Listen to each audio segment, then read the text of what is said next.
حضرت ابو ہریرہ رضی اللہ تعالیٰ عنہ فرماتے ہیں کہ میری ملاقات 96 سالہ بزرگ سے ہوئی۔ اتنا ضعیف العمر ہو چکا تھا کہ اس کی سفید بویں اس کی آنکھوں پر آ رہی تھی اور وہ ایک چھڑی کو دونوں ہاتھوں سے پکڑ کر ایک جانب جھک کر چلتا تھا، اور جب وہ آقا علیہ السلام کی بارگاہ میں پہنچا تو آپ نے اٹھ کر اس کا استقبال فرمایا، اور اس آدمی نے کہا، اس بزرگ نے کہا کہ میں آپ سے پوچھنا یہ چاہتا ہوں، میرے ذہن میں یہ خیال، یہ تصور آیا ہے آپ کے ایک صحابی سے ملاقات کے بعد، میری پچھلی تمام زندگی کا کوئی بھی نیک عمل نہیں ہے، اگر میں اپنی زندگی میں پیچھے پلٹ کر دیکھتا ہوں تو مجھے دور تک کوئی نیکی نظر نہیں آتی۔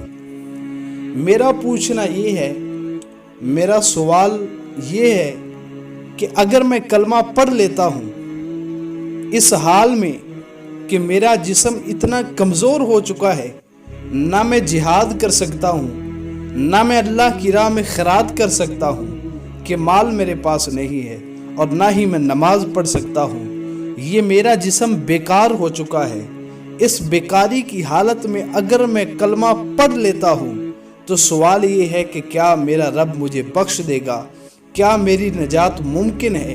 تو حضور علیہ السلام نے فرمایا کہ اگر کوئی نماز پڑھتا ہے تو یہ اپنے فائدے کے لیے پڑھتا ہے، اگر کوئی زکوٰۃ دیتا ہے، مال دیتا ہے اللہ کی راہ میں تو یہ اسی کا فائدہ ہے، اگر کوئی جہاد کرتا ہے تو یہ اسی کا فائدہ ہے۔ او کما قال علیہ السلام، حضور نے فرمایا کہ آپ کلمہ پڑھیے، میں رسول خدا ہو کر یہ وعدہ کرتا ہوں کہ اللہ تعالیٰ آپ کو جنت عطا فرمائے گا۔ اللہ اکبر! اتنا بڑا مقام حضور علیہ السلام نے توبہ کا بتا دیا اور کلمہ پڑھنے کی فضیلت عطا فرما دی۔ اللہ اکبر! اور یہ بھی بتا دیا کہ اگر کوئی بزرگ ہو تو اس کا احترام کس طرح کیا جائے۔